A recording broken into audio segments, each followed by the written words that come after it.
The Brave Little Toaster, Part 2.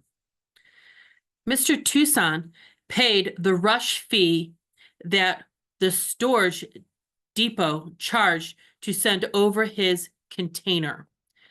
They forklifted it out of the giant warehouse under the duress and zipped it straight to the cargo bay in Mr. Tucson's building. He put on old, stupid clothes and clipped some lights to his glasses and started sorting. Most of the things in the container were stupid. He'd been throwing away stupid stuff all his life because the smart stuff was just so much easier. But then his grandpa had died, and they cleaned out his little room at the pensioners' ward, and he just shoved it all in the container and sent it out to the desert. From time to time, he thought of the 8 cubic meters of stupidity he'd inherited and sighed, put upon sigh. He loved Grandpa, but he wished the old man had used some of the ample spare time from the tail end of his life to replace his junk with stuff that could be more gracefully reintegrated with the materials stream. How inconsiderate.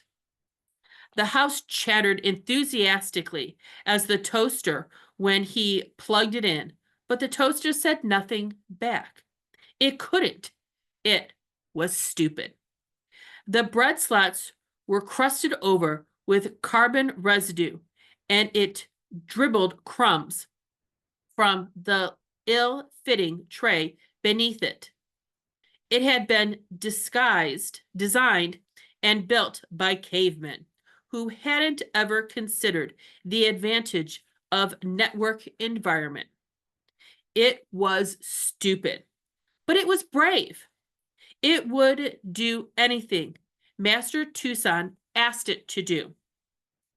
It's getting hot and sticky, and I'm not playing any games. You'd better get me out before I burst into flames, Looney Gooney sang loudly, but the toaster ignored it. I don't mean to endanger your abode, but if you don't let me out, I'm going to explode. The smart appliances chattered nervously at one another, but the brave little toaster said nothing as Mr. Tucson depressed its lever again. Just as he did, he thought to check in with the Flats diagnostic. Just in time, too.